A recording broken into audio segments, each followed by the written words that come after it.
नाशिक येथे आदिवासी विद्यापीठ स्थापन करण्यात येणार। सविस्तर वृत्त। आदिवासी बांधवांसाठी नाशिक येथे आदिवासी विद्यापीठ सुरू करण्यात येईल। त्यात 80% आदिवासी तर 20% अन्य विद्यार्थ्यांचा समावेश राहील, अशी ग्वाही राज्यपाल CP राधाकृष्णन यांनी आज दिली।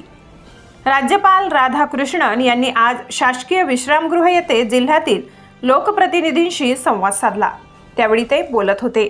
यावेळी पालकमंत्री दादा भुसे, विधानसभेचे उपाध्यक्ष नरहरी झिरवाळ, खासदार भास्कर भगरे, आमदार किशोर दराडे, आमदार मुफ्ती मोहम्मद इस्माईल, आमदार देवयानी फरांदे, आमदार सीमा हिरे, आमदार नितीन पवार, आमदार राहुल ढिकले, आमदार हिरामन खोसकर आदी उपस्थित होते।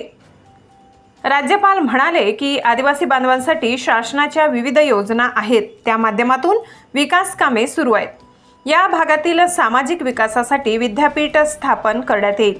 या विद्यापीठात अभियांत्रिकी, माहिती तंत्रज्ञान आदी विषयांच्या सर्वोत्तम सुविधा असतील। नाशिक औद्योगिकदृष्ट्या विकसित होत असल्याने या विद्यापीठातील विद्यार्थ्यांना रोजगाराच्या संधी निर्माण होतील। आदिवासी भागातील आरोग्य आणि शिक्षण व्यवस्था सक्षम करण्यासाठी उपाययोजना करण्यात येतील। वैद्यकीय अधिकारी यांची रिक्त पदे भरतीसाठी निर्देश देण्यात येतील। विद्यापीठातील प्राध्यापक भरती महाराष्ट्र लोकसेवा आयोगातर्फे करण्याच्या सूचना देण्यात येतील। या संदर्भात विद्यापीठांच्या कुलगुरूंशी चर्चा करण्यात आली आहे। ब्युरो रिपोर्ट, गर्जना न्यूज।